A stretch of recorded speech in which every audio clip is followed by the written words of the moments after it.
So I don't know how I'm going to follow that up. Both that and that moving performance by our worship team.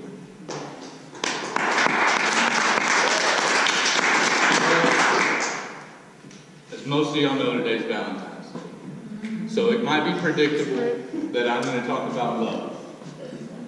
But I want to talk about love in a way that probably when I was your age, I didn't look at it. We talk a lot about love, but what is love? That's what I want to talk about today. The Apostle Paul wrote a lot about love, and he wrote a whole chapter in 1 Corinthians chapter 13 about love. And we're going to look at that a little bit today. We're going to look at some other things, and I'm going to try not to jump around too much because the Bible is so full of love. So in 1 Corinthians chapter 13, verse 2, the Apostle Paul starts the chapter off by saying, if I had the gift of prophecy, and if I understood all of God's secret plans, and if I possessed all knowledge, and if I had such faith that I could move mountains, but I didn't love others, I would be nothing. That's a really powerful statement about how important love is in our lives. Because you can insert your own stuff in here. The Apostle Paul was a preacher, so of course, if he would love to have the gift of prophecy. He would love to understand all of God's plans. You can insert your own stuff here, though. If you're not too concerned about all of God's plans, but you want to have the gift of being the best athlete on a team. You want to have the gift of being the smartest kid in your class. You have the gift of whatever you want. But if you have that gift without love, it's nothing. But that still doesn't answer my first question. And that's, what is love? Is love a feeling? How many of y'all think love is a feeling? I think that love is a choice. I'm going to look at 1 Corinthians chapter 13, verses 4 and 5. Paul goes on to say, love is patient and kind.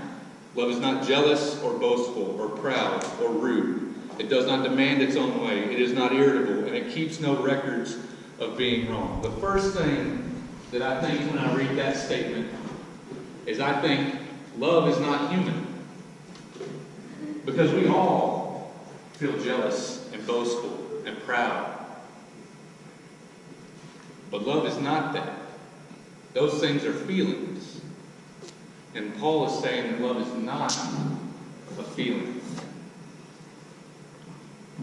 But if love is more than a feeling, what is it? He goes on to say at the end of the chapter, in verse 13, 3 things will last forever: faith, hope, and love. And the greatest of these is love. Now again, feelings, how many of y'all know feelings don't last forever? You might get mad. You're not going to stay mad forever. You might get sad. You're not going to stay sad forever.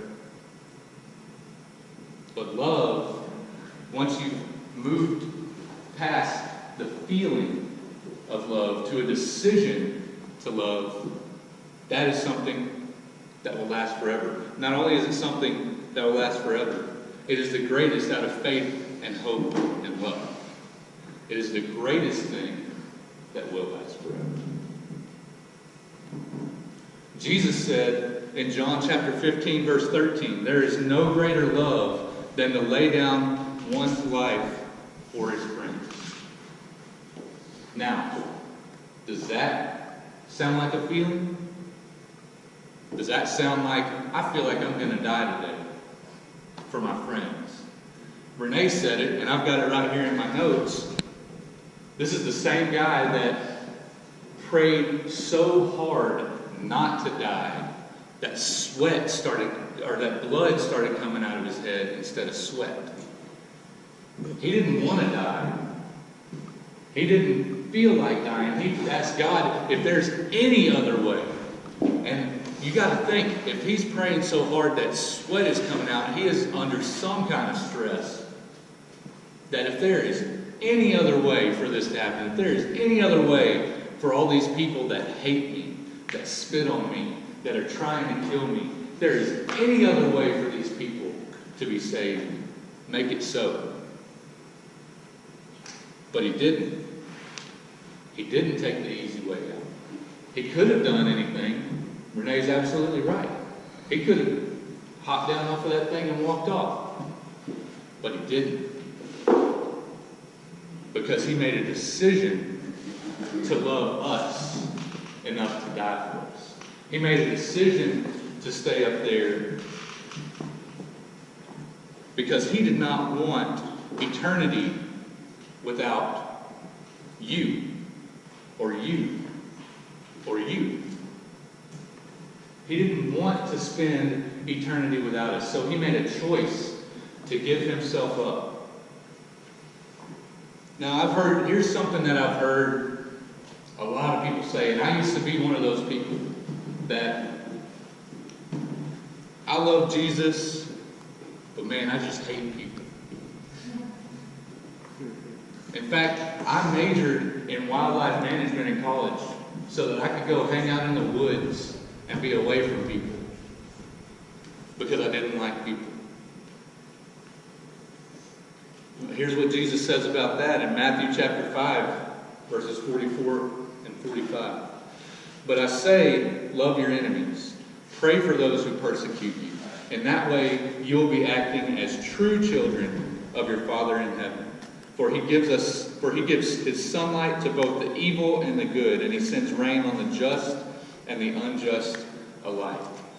So if you're caught up in this cycle of hating other people, well, no matter what you're hating them for, if you're hating them for the way that they treat you, if you're hating them because of the color of their skin, if you're hating them because of something they believe in, you're caught in what will always be a cycle. Hatred is only going to bring more hatred. The only way to break that cycle is when you choose to break the cycle by loving your enemies. There's that word again. It's a choice. It's not an easy choice, but it's a choice. Is it easy to love your enemies? No, it's not. But that is what's going to change your life. Song of Solomon, chapter 8, verse 6 says this: place me like a seal over your heart, like a seal on your arm. For love is as strong as death, its jealousy as enduring as the grave.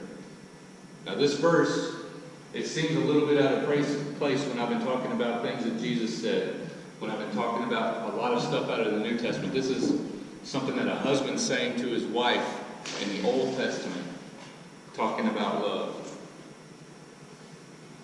So why am I using that?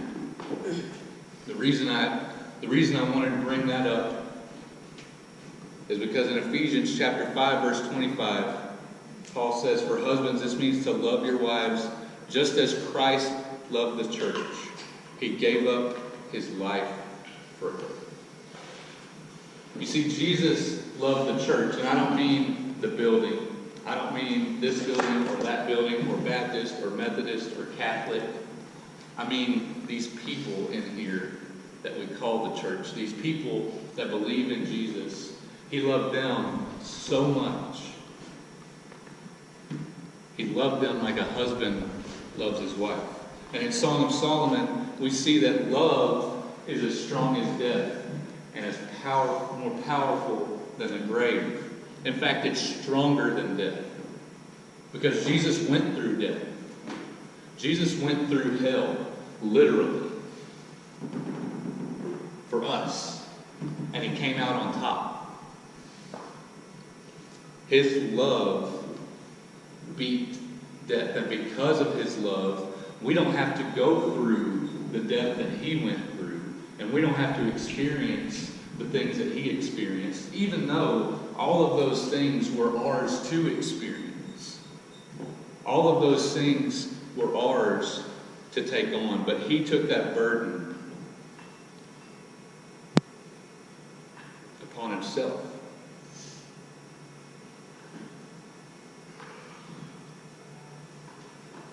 He made that statement true. That the choice to love somebody the way that he loved somebody was stronger than death. So, in a day where we talk about love like it's just another word, remember that. Remember the true love that he showed. Because he said, love your enemies. He didn't just say, love your enemies. He did it. The Bible even says that while we were still his enemy, he gave himself up for us. His best friend denied him 3 times. One of his other best friends sold him out for 20 pieces of silver. But he still, the night before, washed those guys' feet. Because even though he knew that they were going to do those things to him. So y'all pray with me. God, I can't imagine and I can't fathom a love as strong as the love that you showed for us when you gave your son up for us. Can't imagine the things that you experienced when he gave himself up for us. When he battled death, and he battled the grave, and he battled the devil for us. For nothing that he did for himself. And I pray that as I grow and as I learn more about you every day, that I can begin to exhibit a love like you exhibit. If I can show even a fraction of the love that you showed on the cross. Our goal is to be more like you every day. And I know that there's somebody in here that just wants to hear those words, I love you. And to know that the person saying them means it. And I pray that they will see that when you did what you did on the cross for us, you said it and you meant it. All these things I ask in Jesus' name. Amen. All right, guys, we're going to get in small groups. Girls, y'all go with Michelle and Renee, and guys will stay right here.